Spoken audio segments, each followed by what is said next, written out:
The tip of his index finger traced the raised, jagged white line running across my collarbone. He didn't press hard. He didn't need to. The silence in the room was heavier than a sledgehammer. My breath hitched once, then steadied. I kept my eyes fixed on the empty glass of whiskey on the mahogany table. "I thought you were perfect," Silas whispered. His breath smelled of tobacco and expensive scotch. He pulled his hand back, and the sudden loss of contact felt like a draft in a tomb. "Prosthetics, concealers, heavy base. You've been wearing a mask every single day for 6 months." I didn't turn around. I couldn't. I felt the weight of the pistol holstered against my ribs, a cold, hard lump pressing into my skin. If I reached for it, I'd be dead before my hand cleared my jacket. "You aren't who you said you were, are you, Maya?" He walked around the chair, his polished Oxfords clicking on the marble floor. He stopped in front of me, his shadow swallowing my knees. "And I don't think you're here for the laundering accounts." He reached into his breast pocket. My muscles coiled, ready to spring. He pulled out a folded piece of paper and dropped it on my lap. I looked down. It was a photograph. It was me 3 years ago in a training facility holding a suppressed rifle. "The scar," he said, tapping his own shoulder. "It's a remnant of a mission gone wrong. The kind only state-sponsored ghosts have. So the question isn't who you are. The question is, who sent you to die?" I stood up, the chair scraping against the marble. Silas didn't flinch. He watched me with the detached curiosity of a scientist observing a rat in a maze. I moved toward the window, looking down at the streetlights, which looked like glowing embers from 40 stories up. I could see the black SUV of my extraction team circling the block. They didn't know yet. They thought I was still on the clock. "You're shaking," Silas said. I looked at my hands. They were steady. I turned back to him, my face a carefully constructed blank slate. "I'm not shaking, Silas. I'm waiting." "For what?" I pulled the pistol from my holster. The movement was a blur, a flick of muscle memory refined by years of drill and repetition. He was too slow. I pressed the muzzle against his throat, pinning him back against the wall. His eyes widened, but not with panic. With something worse. Amusement. The elevator doors at the end of the hall slid open with a chime that sounded like a gunshot. 3 men stepped out, rifles raised, tactical lights blinding. Silas had known. He'd baited the trap, and I'd walked right into the center of the snare. I didn't think.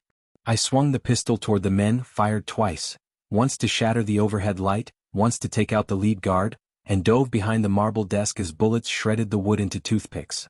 The room plunged into darkness, the only light coming from the city outside. I crawled toward the vent cover in the corner, my nails digging into the grout. I kicked the cover, slid through, and felt the metal scrape my back, the edges catching on the scar, tearing the skin. The pain was sharp, immediate, hot. I didn't make a sound. I couldn't. I dropped into the crawlspace and started moving, the sound of boots on marble vibrating through the walls behind me. I pulled myself through the narrow duct, the metal walls pressing against my shoulders, the smell of dust and stagnant air clogging my nose. My shoulder throbbed, a rhythmic pulsing that kept time with my heartbeat. Every movement was a friction of agony, but I didn't stop. I reached the junction point above the service elevator. I peered through the grate. The car was empty. I pushed the grate, dropped, and hit the top of the elevator with a muffled thud. I was 30 stories up. If I wanted to survive, I had to be smart. I pulled my phone. No signal. The Vane had jammed the building's comms. I jammed my fingers into the maintenance panel on the elevator roof, shorting the wires. The car groaned, tilted, and started to descend. I clung to the cables, the cold grease staining my gloves, the wind whipping through the shaft. I was a ghost, and right now the ghost needed to disappear. The elevator shuddered and stopped. I pried the doors open with a crowbar I kept in my waistband. I stepped into the kitchen level. It was chaos. Staff were rushing around, shouting, the fire alarm blaring in an endless, rhythmic scream. I blended into the crowd, walking with purpose, my head down, my jacket pulled tight over the wound. "Hey, you."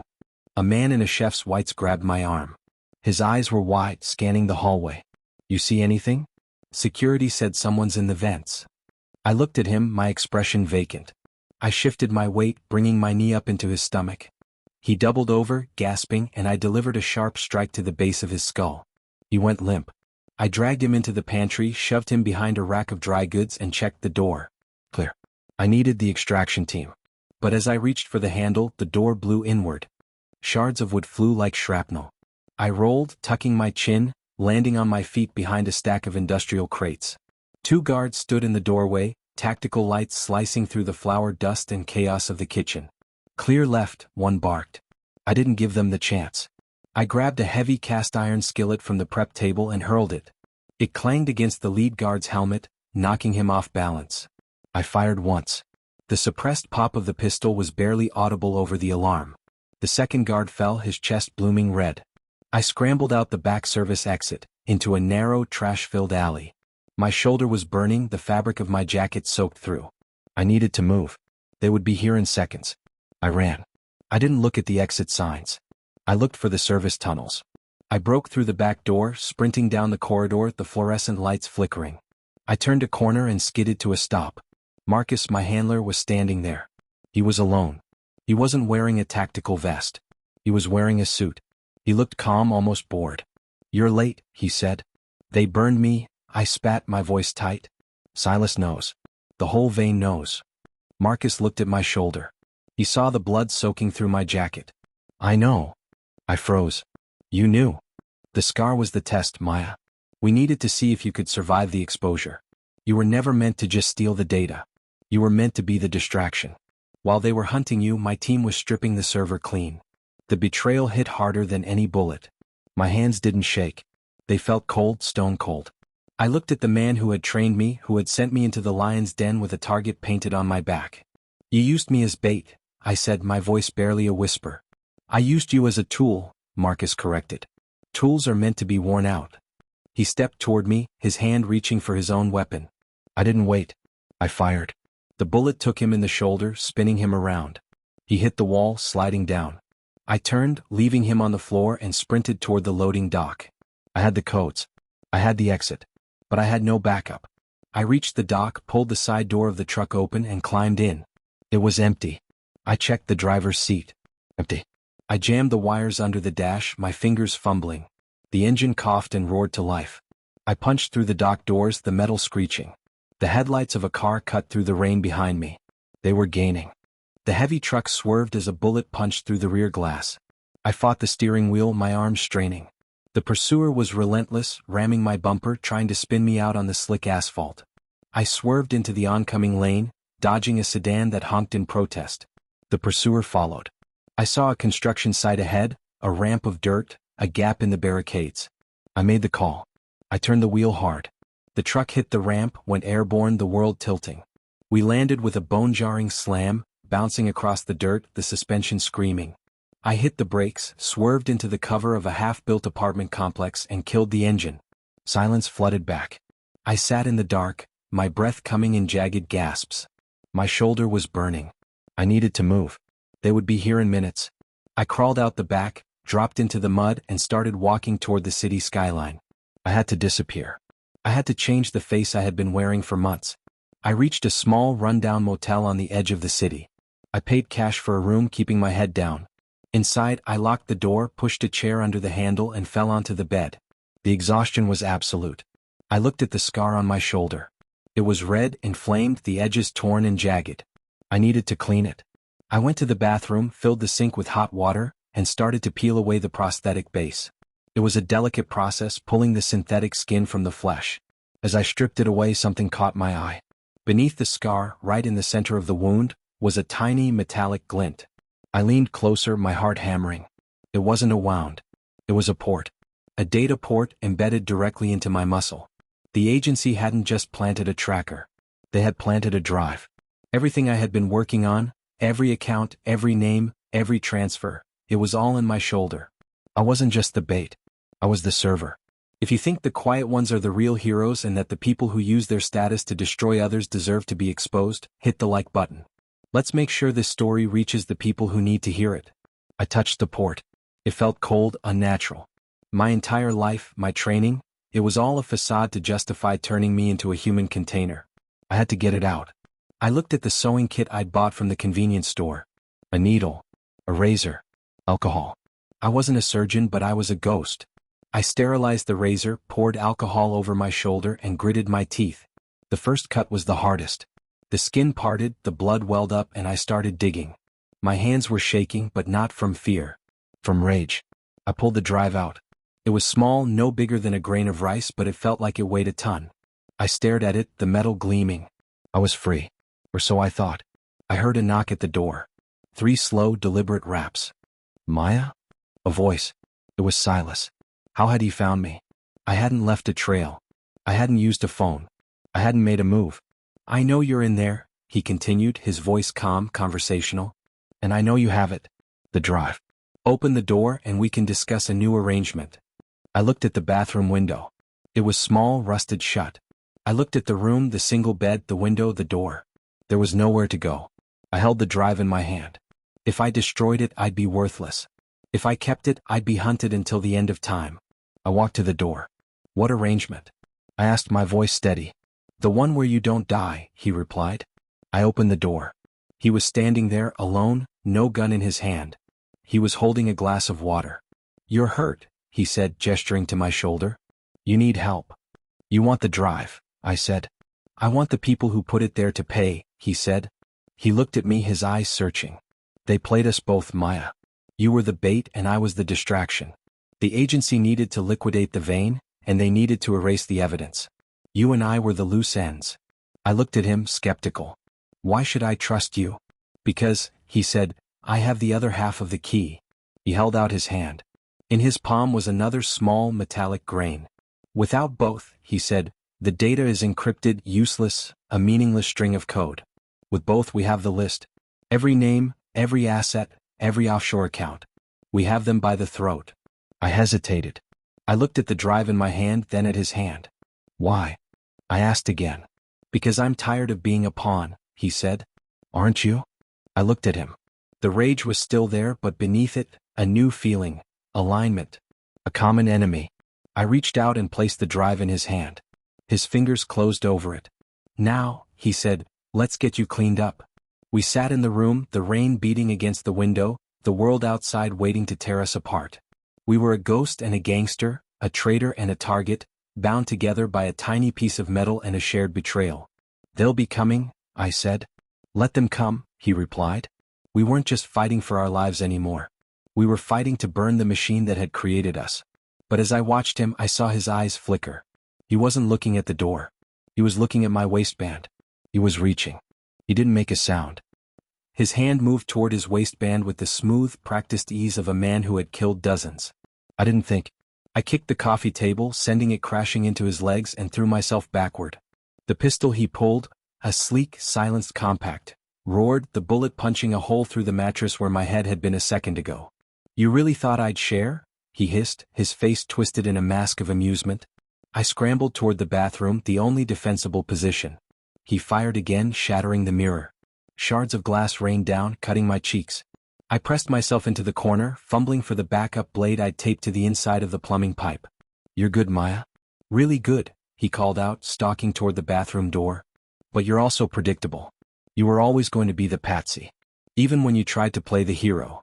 He kicked the door open. I didn't wait. I lunged, the blade flashing in the low light. He parried, his hand catching my wrist. We struggled, the room small, the space tight. He was stronger, but I was faster. I twisted, breaking his grip, and drove my elbow into his solar plexus. He doubled over, gasping. I didn't give him a moment to recover. I slammed his head into the sink, the ceramic cracking under the impact. He fell to the floor, dazed. I grabbed the drives from the table.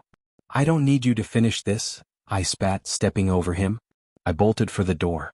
I threw it open, the cold air hitting my face, and sprinted into the darkness. Behind me, I heard him scramble, the heavy footsteps of a man who had everything to lose. I ran until my lungs burned, until the motel was a distant, dark blot on the landscape. I ran through alleys, over fences, into the heart of the city. I had the keys. I had the truth. But I was alone, and the city was waking up. I ducked into an abandoned subway station, the smell of damp concrete and rust thick in the air. I had to reach the broadcast tower. It was the only place high enough, connected enough, to transmit the data. If you believe the quiet ones are the real heroes and that the people who use their status to destroy others deserve to be exposed, hit the like button. Let's make sure this story is heard. I moved through the tunnels, the shadows clinging to me like a second skin. Every sound, every flicker of light felt like a threat. I reached the service ladder, climbed it, and emerged onto the roof of the tower. The wind whipped around me. I could see the city spread out below, a sea of lights, of lives, of secrets. I pulled the drives from my pocket. I looked at the terminal. It was a simple connection. I plugged them in. The screen blinked. Encryption key verified. Data decryption in progress. I watched the percentage climb. 10%, 20%, 50%. Stop. A voice. I turned. Silas was standing there. He had found me. He had found me. He looked battered, his face swollen, his coat torn. But he was holding a gun. "It's over, Maya," he said. His voice wasn't the calm, conversational tone from the motel anymore. It was sharp, jagged with desperation. "It's just beginning," I replied. He leveled the gun at my chest. "Give me the drives and I'll make it quick." "I told you," I said, my voice steady, "I'm not going down without a fight." "You're already down," he said.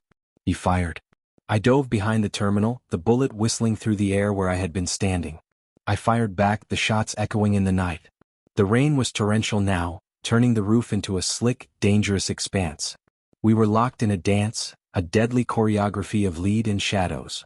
I moved from cover to cover, keeping my eyes on the terminal. 80%, 90%. The screen flickered. Transmission ready. I didn't wait. I hit the button. The data was live. It was going out to everyone. The police, the media, the public. The Vane was dead. Silas stared at the screen, his face draining of color. The arrogance, the smug certainty, it all evaporated, replaced by the blank, hollow look of a man who just realized he was staring at his own obituary. "You fool," he whispered. "You've killed us both." "No," I said, standing up, the gun pointed directly at his heart. "I've just leveled the playing field." Sirens wailed in the distance. Blue and red lights began to swarm the tower. The game was up. Silas lowered his gun. He looked at the screen, at the list of names, the accounts, the corruption. "What now?" he asked. "Now," I said, "we see who survives the fallout." I walked toward him, the gun still raised. "Drop it," I said. He looked at me, a flicker of something, fear? Respect. In his eyes. He dropped the gun. I kicked it off the roof. It clattered down into the abyss, lost in the darkness. We stood there, the rain soaking us both, the sirens getting closer. I felt the weight of the last 6 months lift. The scar, the lie, the deception. It was all gone. I had been a tool. I had been a target. But I had become the architect of my own fate. The police swarmed the landing, their voices barking orders, their weapons drawn. I watched them, my expression calm. I had done it. The truth was out. The helicopters hovered, their searchlights sweeping the rooftop. I didn't hide. I stood in the center, my hands raised, the rain plastering my hair to my face. The police swarmed the landing, their voices barking orders, their weapons drawn. I watched them, my expression calm. I had done it. The truth was out. The corruption was exposed. Silas stood beside me, his hands behind his head. He looked broken, a king without a kingdom. "They'll never let you go," he said. "Maybe not," I replied. "But they'll never be able to silence me." As they handcuffed us, leading us toward the chopper, I looked back at the city. It looked different now. Clear. No longer a web of lies, but a collection of people, struggling, living, dying. I had paid a high price. I had lost friends, my identity, my sense of safety. I had been carved into, used, and discarded. But I had taken back my life. The chopper lifted off, the city shrinking beneath us. I looked out the window, the clouds passing by, the dawn light beginning to touch the horizon. It was a new day. And for the first time in a long time, it was mine. I was no longer the undercover agent. I was no longer the bait. I was no longer the server. I was just me. The chopper landed at a secure facility. They let us inside, the sterile white walls blinding. They put us in separate rooms. Hours turned into days. Interrogations, debriefings, lawyers. I didn't break. I didn't lie. I told them everything. And when it was finally over, they let me go. They gave me a new identity. A new life. A new chance. I left the facility, the sun shining bright, the world waiting. I walked into the city, no longer a ghost, but a person. I walked past the coffee shops, the parks, the people. I was invisible in a different way now. I was free. If this story broke your heart the way it broke mine, leave a like so I know to tell more stories about the cost of vengeance. I stood up, walked to the edge of the park, and looked at the horizon. A bird took flight, soaring into the sky, free and unfettered. I smiled. I was finally home. I reached the end of the park, the street stretching out before me, a path into the unknown. I took the first step, then the second, then the third. I didn't stop. I kept walking into the light, into the life, into the freedom. And for the first time, I felt the wind on my face, the sun on my skin, the life in my veins. I was home. I was me. And I was free. The world was vast, a tapestry of possibilities, a canvas waiting for me to paint my own story. I walked, a smile on my face, a song in my heart, a life ahead of me. I had been through the fire, but I had come out stronger, wiser, better. I had been through the darkness, but I had found the light. I had been through the chaos, but I had found the peace. I was free. And that was all that mattered.